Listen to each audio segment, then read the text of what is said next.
Sarah Martinez walked into the Red Rock shooting range on a sunny Tuesday morning, her worn sneakers squeaking against the polished concrete floor. She carried a small black case in one hand and wore a simple gray hoodie that had seen better days. The smell of gunpowder and cleaning oil filled her nostrils as she approached the front counter. The young man behind the counter looked up from his phone, barely hiding his smirk. "First time shooting, miss?" he asked, his tone dripping with condescension. "We have a ladies' beginner class on Thursday evenings if you're interested." Sarah simply smiled and shook her head. "Just need lane 12 if it's available." "Lane 12?" The clerk raised an eyebrow. "That's our longest range. Are you sure you wouldn't prefer something closer? Maybe lane 3 or 4? Without responding, Sarah placed her range membership card on the counter. The clerk's expression shifted slightly as he scanned it, noting she'd been a member for 3 years. Still, he maintained his skeptical attitude as he handed her safety glasses and ear protection. As Sarah made her way to lane 12, she passed a group of 4 men in their 30s. They were dressed in expensive tactical gear, complete with matching boots and pristine baseball caps. Their conversation was loud and boisterous, filled with war stories that sounded more like movie plots than real experiences. "Look at that," one of them whispered, nudging his friend as Sarah walked by. "Probably saw a movie and thinks she's Annie Oakley now." $20 says she can't hit the broadside of a barn, another added with a chuckle. Sarah heard every word but kept walking. She'd heard it all before. At 28, she stood barely 5 feet 4 inches tall, with shoulder-length brown hair usually tied back in a simple ponytail. Nothing about her appearance suggested any kind of military or shooting background. She looked like she could be a teacher, a nurse, or someone's little sister trying out a new hobby. At lane 12, Sarah methodically set up her equipment. From her case, she withdrew a well-maintained Sig Sauer P320, its black finish showing the subtle wear marks of regular use. She also pulled out several magazines and boxes of ammunition, arranging everything with practiced precision. The 4 men had taken lanes 8 through 11 right next to her. Their setup was elaborate, involving multiple firearms, expensive scopes, and enough gear to outfit a small army unit. They made sure their voices carried as they discussed their expertise. "I was talking to my buddy who's Special Forces," the loudest one announced. "He told me the secret to long-range shooting is all in the breathing technique." Sarah loaded her first magazine with 15 rounds, her movements smooth and automatic. She'd done this thousands of times before, though none of these men would guess that by looking at her. "Hey, sweetheart," one of the men called over to her. "You might want to start with the target closer. That 100-yard target is pretty challenging for beginners." Sarah looked up briefly, offering a polite smile. "Thanks for the advice." She clipped a fresh target to the line and sent it down to the 100-yard mark. The target seemed impossibly small from where she stood, a tiny black silhouette against the white backing. "This should be entertaining," she heard one of the men mutter. Sarah took her stance, feet shoulder-width apart, body weight evenly distributed. She raised the pistol with both hands, her grip firm but not tense. Her breathing slowed naturally. As she focused on the distant target, the first shot rang out crisp and clean. Through her scope, she could see the bullet hole appeared dead center in the target's chest area. "Lucky shot," one of the men commented dismissively. Sarah fired again, and again. Each shot was measured, controlled, with barely a pause between them. The sound of her gunfire had a different quality than the men's shots, more controlled, more purposeful. After 15 rounds, she pressed the button to bring her target back. As it traveled toward her on the motorized line, the men's conversation gradually died down. They were starting to pay attention to what was happening at lane 12. When the target reached her position, Sarah unclipped it and examined her work. 15 holes clustered tightly in the center of the target, with most shots overlapping. The group could have been covered by a silver dollar. "Did you see that?" one of the tactical gear enthusiasts whispered to his friend. Sarah loaded another magazine and sent a fresh target to the 100-yard line. This time, she decided to make things interesting. Instead of aiming for center mass, she began placing shots with surgical precision, one in each corner of the target, then a perfect star pattern in the center. The 4 men had completely stopped their own shooting now, They stood behind their firing line, watching in amazement as Sarah systematically destroyed target after target, with impossible accuracy. "There's no way," the loudest one said, shaking his head. "Nobody shoots like that with a handgun at 100 yards. Sarah reloaded again, this time sending the target out to the maximum distance the range allowed, 150 yards. At this distance, the target was barely visible to the naked eye. Most people couldn't hit it consistently with a rifle, let alone a pistol. She adjusted her stance slightly, accounting for the increased distance and the slight crosswind she'd noticed. Her first shot at the extended range hit dead center. Thorough. Second shot followed, then the third. Each bullet found its mark with mechanical precision. "That's impossible," one of the men said, his voice barely above a whisper. Other shooters at the range had begun to notice the commotion. People were quietly gathering behind lane 12, watching in awe as Sarah continued her demonstration of marksmanship.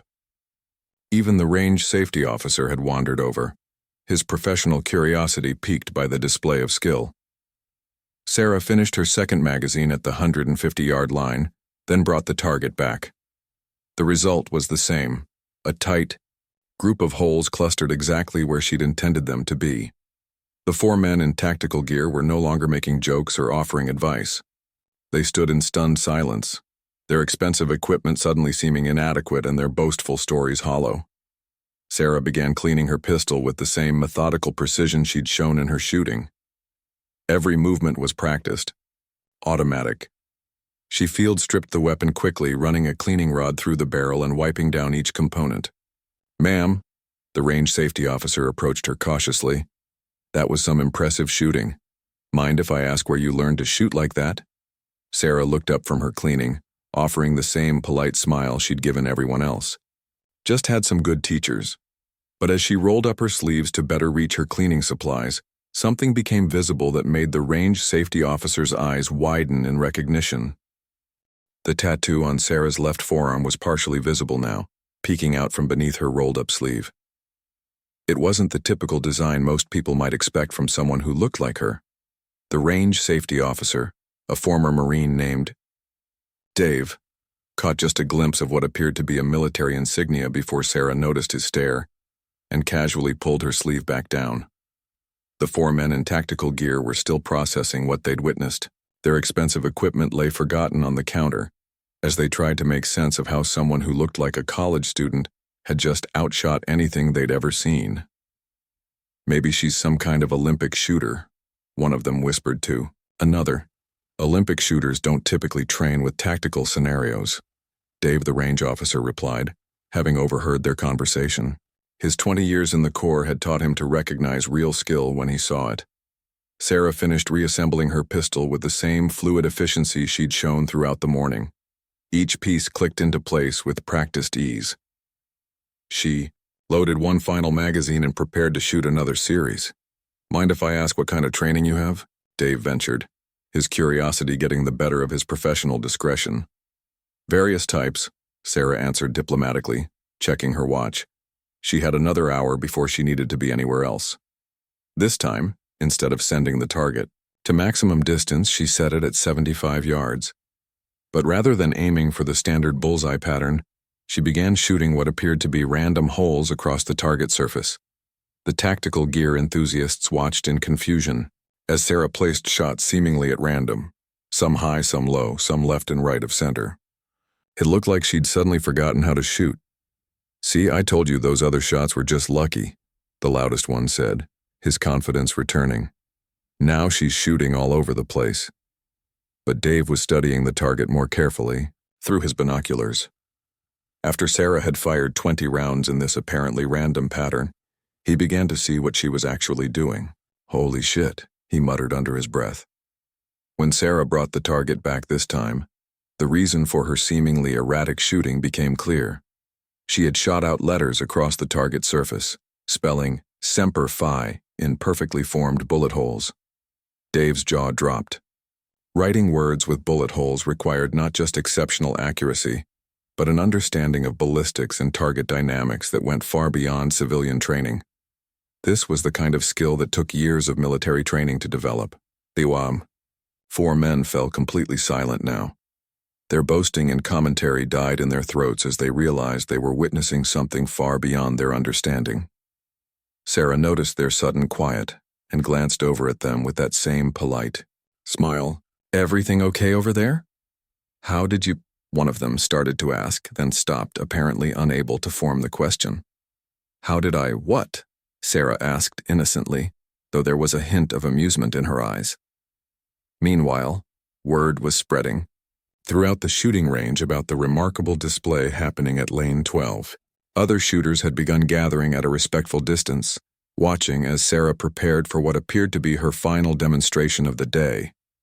This time, she set up 2 targets, one at 50 yards and another at 100 yards. She loaded 2 magazines and placed them within easy reach. "Watch this," Dave whispered to another range officer who had joined the growing crowd of spectators. Sarah took her stance and began what could only be described as a tactical shooting drill. She fired 3 rapid shots at the closer target, then immediately transitioned to the distant target for 3 more shots, then back to the close target. The transitions were lightning fast, her aim adjusting between distances with mechanical precision, but it wasn't just the accuracy that impressed the observers, it was the speed and fluidity of her movements. Each magazine change took less than 2 seconds. Her target transitions were seamless. Her stance and grip remained perfect throughout the entire evolution. The tactical gear enthusiasts watched in growing amazement as Sarah demonstrated shooting, skills that surpassed anything they'd ever seen in person. This wasn't just marksmanship. This was combat shooting at the highest level. "Where the hell did she learn to shoot like that?" one of them whispered. Dave was beginning to have his own suspicions. The combination of exceptional accuracy, tactical shooting skills, and that glimpse of military tattoo was painting a picture he was starting to recognize. When Sarah finished her final drill and brought both targets back, the results were stunning. Both targets showed tight, precise shot groups exactly where they were supposed to be. Even under rapid-fire conditions and quick target transitions, her accuracy had remained flawless. The crowd of observers began to disperse, most shaking their heads in amazement at what they'd witnessed. The 4 tactical gear enthusiasts gathered their equipment in subdued silence, their earlier bravado completely deflated. As they prepared to leave, the loudest one approached Sarah hesitantly. "Ma'am, I just wanted to apologize for what we said earlier. We obviously didn't know." "Didn't know what?" Sarah asked, still maintaining her innocent expression. "We didn't know you were professional." Sarah tilted her head slightly. "I'm an accountant, actually." The man's confusion was evident on his face. "But you're shooting." "I have hobbies," Sarah said with a shrug. After the 4 men left, clearly bewildered by the morning's events, Dave approached Sarah as she was packing up her equipment. "Listen," he said quietly. "I don't mean to pry, but I spent 20 years in the Marines. I've seen a lot of shooters, including some of the best military snipers in the world. What you just did, that's not civilian training." Sarah looked up at him, her expression becoming slightly more serious. "What makes you think that?" "The speed, the precision, the tactical transitions, and I caught a glimpse of ink on your arm that looked like military insignia." Sarah was quiet for a moment, studying Dave's face. She seemed to be making some kind of decision. "What unit were you with?" she asked finally. 2nd Battalion, 5th, Marines. Did 3 tours in Afghanistan." Sarah nodded slowly, as if this information meant something to her. "And you?" Dave asked.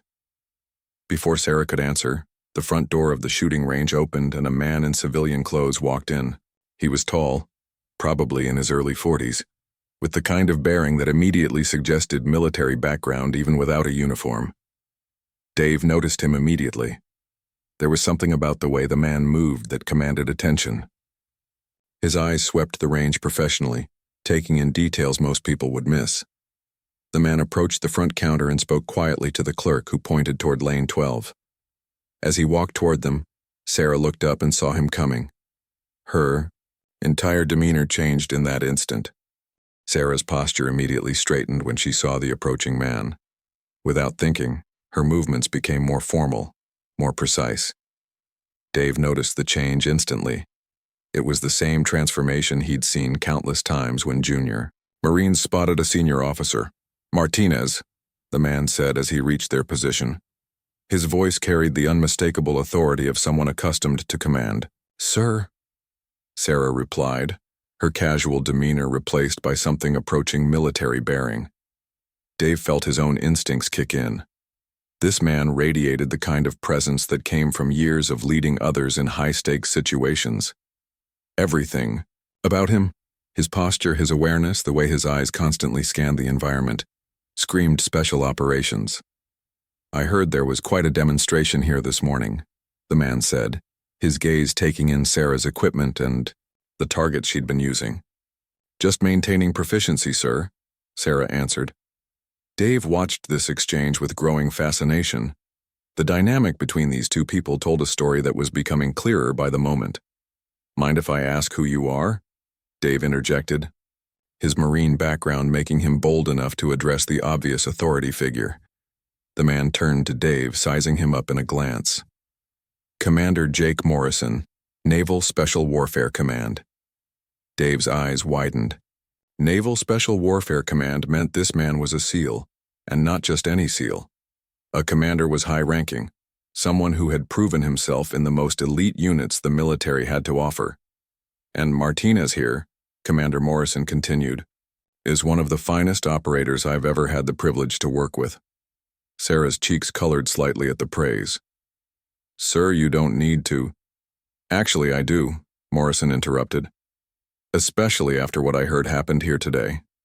Dave looked between them, pieces of a puzzle clicking into place. "You're military," he said to Sarah, though it was more statement than question now. Sarah glanced at Commander Morrison, who nodded almost imperceptibly. "Was military," Sarah corrected. "I separated from service 8 months ago." "What unit?" Dave asked, though he was beginning to suspect the answer. "Naval Special Warfare Development Group," Morrison answered for her. "SEAL Team 6. Dave's jaw dropped. SEAL Team 6 was the most elite special operations unit in the world. These were the people who handled the missions that other special forces couldn't even be told about. "She was one of the first women to successfully complete the program," Morrison continued, "and one of the most lethal operators I've commanded, regardless of gender." Sarah looked uncomfortable with the attention. "Sir, that's not necessary." "It absolutely is necessary," Morrison said firmly, "especially since I understand some individuals here thought it appropriate to mock your abilities." The weight of this revelation hit Dave like a truck. This young woman who looked like she could be teaching elementary school was actually one of the most highly trained special operations soldiers in the world. "The 4 guys in tactical gear," Dave said, understanding dawning on him. "They were giving her grief when she first arrived." Morrison's expression darkened. "Is that so?" "It's not important," Sarah said quickly. "They were just being enthusiastic about their hobby."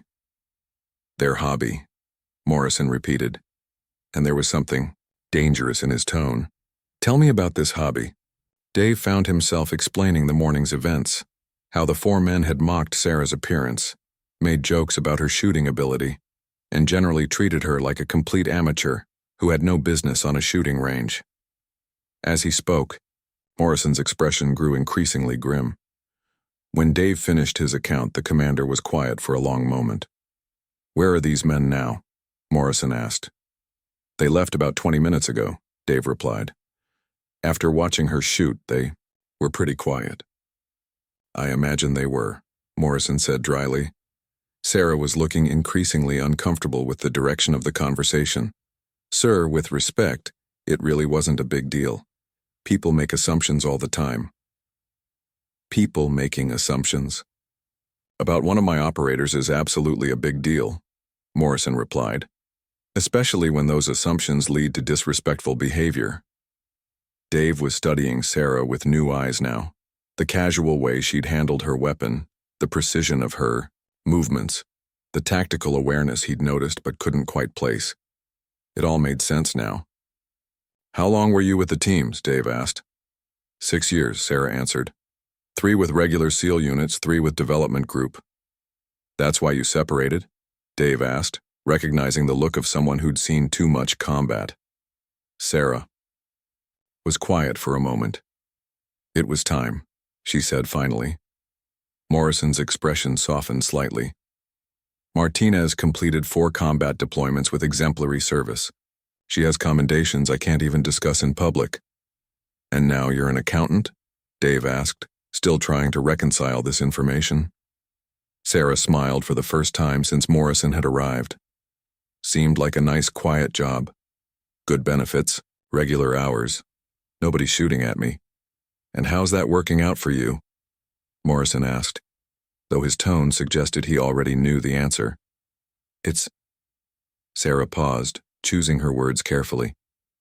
"It's an adjustment." Dave had seen this before. Warriors trying to transition to civilian life often struggled with the mundane nature of regular jobs after years of high-stakes operations. "Which is why you're here every Tuesday and Thursday morning," Morrison observed. Sarah nodded. "Helps maintain some familiarity." "Some familiarity?" Morrison repeated with a slight smile. "Dave here tells me you shot Semper Fi in bullet holes on a target at 75 yards. Marine motto seemed appropriate given the audience," Sarah replied. Dave was shaking his head in amazement. "Ma'am, I've been around shooters my whole adult life, and I've never seen anything like what you did today. That's because most people haven't been trained by the best military shooters in the world," Morrison explained. "Martinez here went through programs that most special operators never even qualify for." As they talked, Dave noticed other details he'd missed before. The way Sarah positioned herself to maintain visual contact with all entrances to the range. How her equipment was arranged for maximum efficiency and quick access. The fact that she'd chosen Lane 12, the position that offered the best tactical overview of the entire facility. Even in civilian clothes, doing something as mundane as practicing at a shooting range, she was still thinking like an operator. "Sir," Sarah said, checking her watch, "I should probably head out soon. I have to be at work in an hour." Morrison nodded. "Of course. But Martinez?" "Yes, sir." "The next time someone decides to mock your abilities based on your appearance, you have my permission to educate them more directly." Sarah's smile had a slight edge to it now. "I'll keep that in mind, sir." As Sarah began packing her equipment, Morrison turned to Dave. "Marine, I trust this conversation stays between us?" "Absolutely, sir," Dave replied immediately. But as Sarah rolled up her sleeves to pack her gear more efficiently, both men got a clear look at the tattoo on her left forearm, and what they saw there would change everything they thought they understood about the quiet young woman who'd just given the most impressive shooting demonstration either of them had ever witnessed. The tattoo on Sarah's forearm wasn't just any military insignia. Dave and Commander Morrison both recognized it immediately, and their reactions were distinctly different. Dave simply stared in awe. Morrison's face went completely pale. The tattoo was intricate and unmistakable, the SEAL trident, but not the standard version worn by regular SEALs. This one had specific modifications that marked it as belonging to a member of SEAL Team 6's most classified unit. Surrounding the trident were small symbols that Morrison knew represented successful missions that had never been acknowledged publicly. But it wasn't just the military symbolism that made Morrison's blood run cold. Incorporated into the design, almost hidden unless you knew what to look for, were 3 small stars arranged in a specific pattern. Those stars meant Sarah had been part of Operation Neptune Spear. She had been one of the SEALs who killed Osama bin Laden. "Jesus Christ, Martinez," Morrison whispered, his command composure cracking for the first time. Sarah immediately pulled her sleeve down, but it was too late. Both men had seen enough. Dave was looking between them, sensing the significance of what had just been revealed but not fully understanding it. "What is it?" Morrison was staring at Sarah with a mixture of respect and something approaching reverence. "Martinez, why didn't you tell me?" "Tell you what, sir?" Sarah asked, but her voice carried a warning. "I was briefed on that operation. I know the names of everyone who was part of the assault team, but the files were classified so far above my clearance level that I never got to meet any of the operators involved." Dave was beginning to understand that he was witnessing something extraordinary. even if he didn't have all the details. "Sir, with respect, some things are better left classified," Sarah said firmly. Morrison nodded slowly. "Of course, but Martinez, the shooting demonstration this morning makes a lot more sense now." Sarah was clearly uncomfortable with the direction of the conversation. She finished packing her equipment with increased urgency, clearly wanting to leave. "What exactly are you two talking about?" Dave asked, his curiosity overriding his discretion. Morrison and Sarah exchanged a look. Finally, Morrison spoke carefully. "Let's just say that Martinez here was part of one of the most successful special operations missions in modern military history, a mission that required precision shooting under pressure that most people couldn't even imagine." Dave's eyes widened as he began to grasp the implications. Everyone in the military knew about the mission that had taken out bin Laden, but the identities of the operators involved had remained classified. "You were there," Dave said to Sarah, his voice filled with awe. "You were actually there." Sarah's jaw tightened. "I was part of a team, a very large team. Everyone did their job." "Martinez," Morrison said softly, "you don't have to minimize your service. Not here, not with us." "I'm not minimizing anything, sir. I'm maintaining operational security just like we were trained to do." Morrison nodded approvingly. Even retired from active duty, Sarah was still protecting classified information with the dedication that had made her such an effective operator. Dave was processing this information with the respect it deserved. As a Marine, he understood the significance of what he was learning. This woman had been part of the most important mission of the War on Terror. "No wonder you can shoot like that," Dave said quietly. "The shooting was just one skill set," Sarah replied. "Everyone on that team was exceptional at what they did." Morrison was studying Sarah with new understanding. "Is that why you separated? The weight of carrying something like that?" Sarah was quiet for a long moment. "Partly," she admitted. "It's hard to go from something that significant to anything else, really." Dave understood. He'd seen it in other veterans who had been part of major operations. The adrenaline, the sense of purpose, the knowledge that what you were doing mattered on a global scale. It was nearly impossible to replicate in civilian life. "And now you're trying to adjust to civilian accounting," Morrison observed. "It seemed like the most boring normal job I could find," Sarah said with a rueful smile. "Turns out boring and normal are harder than I thought, which is why you come here twice a week to shoot," Dave said, understanding the pattern. "It helps maintain some connection to who I was," Sarah admitted. "And the skills, they're hard to just turn off." Morrison nodded knowingly. "I've seen other operators struggle with the same transition. The civilian world doesn't really have a place for our particular skill set." "Most of the time, that's a good thing," Sarah replied. "The world is better when people like us aren't needed." Dave was struck by the humility of her response. This woman had been part of one of the most celebrated military operations in history, and she was more concerned about fitting into a peaceful society than she was about recognition or glory. "But sometimes," Morrison said carefully, "people like you are exactly what the world needs." Sarah looked at him sharply. "Sir, I'm retired." "I know, but Martinez, what you did this morning, it was more than just maintaining proficiency. You were sending a message." "What kind of message?" Morrison gestured toward the lanes where the 4 tactical gear enthusiasts had been shooting. "Those men represent a certain type of civilian gun culture. They buy expensive equipment, watch movies, and think they understand what combat really looks like. They mock people they perceive as weak or unprepared." "And?" Sarah asked, though she seemed to know where this was going. "And you reminded them that real warriors don't always look like what they expect, that some of the most dangerous people in the world might be standing right next to them, and they'd never know it." Dave was nodding in agreement. "Those guys were so embarrassed by the time they left. I don't think they'll be so quick to judge anyone again." Sarah seemed to consider this. "I wasn't trying to embarrass anyone. I just wanted to practice in peace." "But the effect was the same," Morrison pointed out. "You educated them about assumptions and respect." As Sarah shouldered her equipment bag, Morrison made a decision.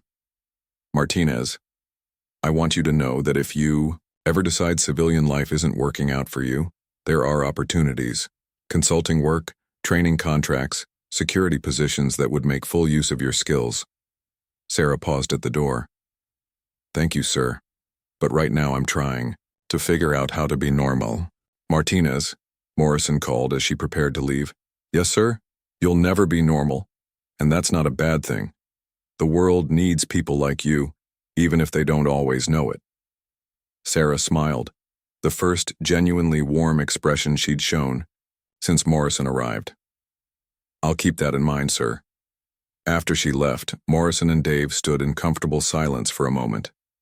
Commander, Dave said finally, I've been around warriors my whole adult life, but I've never met anyone like her. Morrison nodded slowly. Neither have I, Marine, neither have I. 3 weeks later, Sarah was sitting in her gray cubicle at Peterson & Associates accounting firm, staring at a spreadsheet that seemed to mock her with its mundane predictability. Row after row of numbers, budget calculations for a small manufacturing company's quarterly tax preparation. The most exciting thing that had happened all morning was a 2-cent discrepancy in the office supply expenses. Her phone buzzed. A text message from Dave at the shooting range. Haven't seen you this week, everything okay?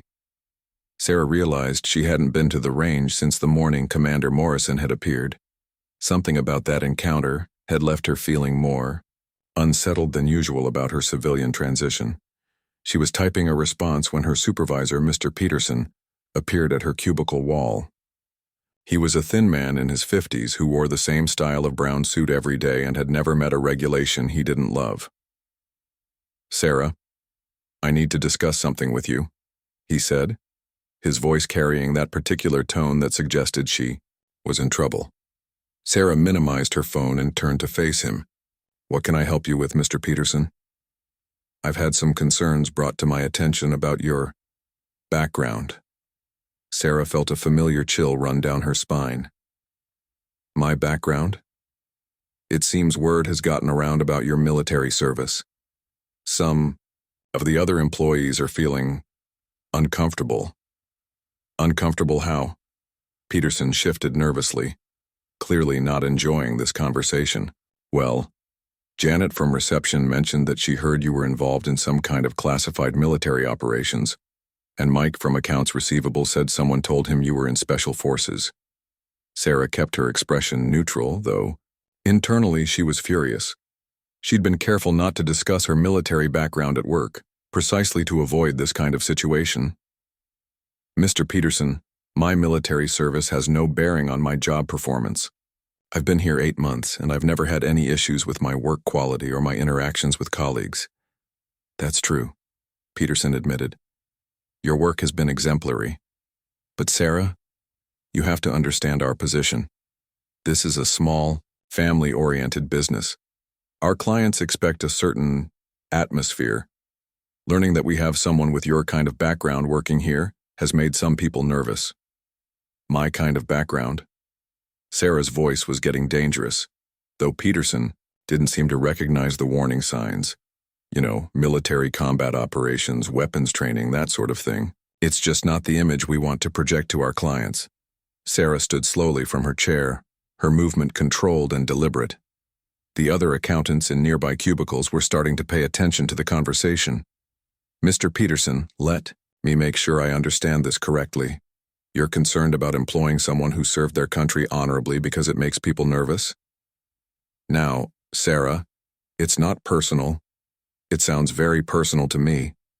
Peterson was starting to realize he might have misjudged the situation. Look, I'm not saying we're letting you go. I'm just suggesting that maybe you should be more discreet about your past. More discreet about serving in the United States military? About the combat stuff, the special operations. It makes people think about violence and war, and that's not really appropriate for a workplace environment. Sarah was quiet for a long moment, studying Peterson's face. Around them, the office had gone completely silent. Everyone was listening now, though they were trying to pretend they weren't. Mr. Peterson, Sarah said finally, I have never once discussed my military service in detail at this office. I have never mentioned specific operations, training, or experiences. The extent of my discussion about my background has been to answer yes when people asked if I was a veteran. But the stories that are going around are based on speculation and gossip, not anything I've shared. Peterson was looking increasingly uncomfortable. Still, maybe it would be better if what? If I denied my service? If I pretended I spent 6 years doing something else? The front door of the office opened and Sarah could hear the receptionist greeting someone. She paid no attention, focused entirely on the conversation with Peterson. I'm just saying that for the comfort of the team that includes Janet, who missed 3 weeks of work last month for a vacation to Europe, and Mike, who spends 2 hours a day on personal phone calls. That team? Peterson was clearly regretting starting this conversation. Sarah, you're being unreasonable. I'm being unreasonable by expecting to work in an environment where my honorable military service isn't treated like a liability. Excuse me, a familiar voice said from behind Peterson. I'm looking for Sarah Martinez. Both Sarah and Peterson turned to see Commander Morrison standing in the middle of their office, wearing his navy dress blue uniform complete with ribbons and decorations. He looked exactly like what he was, a highly decorated special operations officer with the bearing of someone accustomed to command. The office went completely silent. Every employee was staring at the impressive figure Morrison cut in his formal uniform. Sir, Sarah said, surprised to see him. Martinez, I apologize for the interruption, but I have something important to discuss with you. Peterson was staring at Morrison with a mixture of confusion and growing alarm. I'm sorry, but this is a private workplace. You can't just... Morrison turned his attention to Peterson, and the accountant immediately fell silent. There was something about Morrison's presence that commanded immediate respect.